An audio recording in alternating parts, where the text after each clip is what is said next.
서울 강남에서 벌어진 납치 살해 사건의 피해자 3명이 모두 구속됐습니다. 경찰은 핵심 피의자 이모 씨가 피해자가 근무하던 업체에 가상자산에 투자했다 손실을 봤다는 진술을 확보했습니다. 사건에 가담했다가 이탈한 또 다른 20대 1명을 살인 예비 혐의로 붙잡는 등 수사를 확대하고 있습니다. 취재기 연결합니다. 김철희 기자. 네, 사회일부입니다. 앞서 피해자 3명에 대해서 구속영장이 신청됐는데 모두 발부가 된 건가요? 네, 결과가 방금 나왔는데 핵심 피의자 3명이 모두 구속됐습니다. 법원은 세 사람이 증거를 없애거나 도주할 우려가 있다며 영장 발부 사유를 설명했습니다.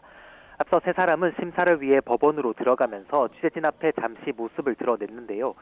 주범으로 꼽히는 이모 씨와 처음 붙잡힌 연모 씨는 쏟아지는 질문에 아무런 답을 하지 않았습니다.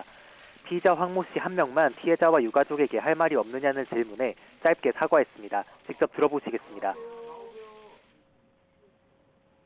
피해자와 유가족들에게 한 말씀 해주시죠.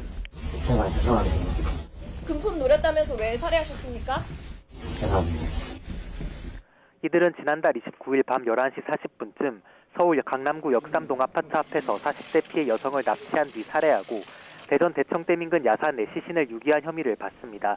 피의자 황 씨와 연 씨는 경찰 조사에서 피해자의 재산을 노리고 범행한 거라고 진술했는데요.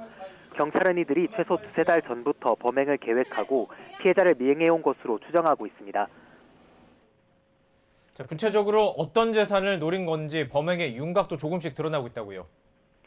네, 구속된 피의자 3명 가운데 가장 구체적인 진술을 내놓은 건 연모 씨입니다. 우선 연 씨는 피해자가 가진 가상 자산을 노리고 범행을 저질렀다고 진술했습니다. 처음부터 금품을 뺏고 살해할 목적으로 납치했다는 말도 했습니다. 취재 결과 피해자의 가족은 지난 2018년부터 가상자산 관련 사업을 이어온 것으로 확인됐습니다. 이 씨는 지난 2020년쯤 피해자가 일하던 가상자산 회사에 투자했다가 8천만 원의 손실을 받고 이후 피해자에게 도움을 요청해 2천만 원을 받기도 했다고 진술했습니다. 가상자산 투자를 둘러싸고 피해자와 원한 관계가 의심되는데 경찰은 이 때문에 나머지 피의자 연 씨와 황 씨에게 납치를 사주한 것이 아닌지 의심하고 있습니다. 다만 이 씨 측 변호인은 YTN 취재진과 만나 피해자가 이 씨에게 사업을 맡기는 등 좋은 관계를 유지해 범행을 저지를 이유가 없다고 해명했습니다. 하지만 경찰은 공범이 더 있을 가능성도 배제하지 않고 있습니다. 먼저 사건에 가담했다가 도중에 이탈한 또 다른 20대 A씨를 살인 예비 혐의로 입건해 수사하고 있습니다. A씨는 지난 1월쯤 피해자를 미행하는 등 범행에 가담했다가 미행과 감시가 힘들어지자 지난달 중순쯤 범행에서 이탈했다고 주장하고 있습니다. 경찰은 또 다른 인물이 주범 E씨에게 피해자 집 주소 등 신상 정보를 넘긴 정황을 파악해 수사를 이어가고 있습니다.